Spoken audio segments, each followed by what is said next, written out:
Со фудбалскиот дрес и убавите дипломатски зборови за стратешко партнерство, веројатно се крие црната листа од САД. Премиерот Димитар Ковачевски демантира дека советникот од Стейт Департментот во своето куферче му донел список со корумпирани и криминални политичари. Сепак првиот човек на владата реферирал пред Дерек Шоле за високите случаи на корупција во земјава. Тема на разговор била и енергетската криза, македонските евроинтеграции, владење на правото.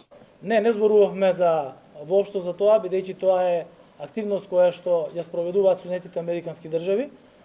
Доколку го знаете тој процес, тогаш Соединетите Американски држави знаете дека има стратегија за борба против корупцијата, која што е објавена од страна на претседателот на Соединетите Американски држави. Разговаравме исто така и за борбата со корупцијата и владењето на правото. Ние сме држава која што има стратешки договор и стратешки диалог со Соединетите Американски држави и во рамките на тој стратешки диалог, кој што следен состанок ќе се одржи во првата половина на оваа година, исто така ќе бидат присутни и овие теми кои што се во делот на унапредување на владењето на правото и борбата против корупцијата. За премиерот Ковачевски, кој веројатно има розови очила, сме постигнале зголемена ефикасност во правосудниот систем. Тој се пофали дека со Шуле разговарал и за сите унапредувања во овој сектор. Сепак останува дилемата на какви успеси мисли Ковачевски, кога токму меѓународниот фактор постојано го критикува македонското правосудство.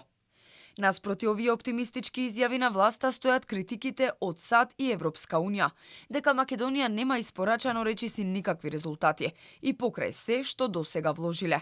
Амбасадорката на САД Анџела Агелер пред само 2 дена уште еднаш повтори дека борбата против корупцијата треба да биде приоритет.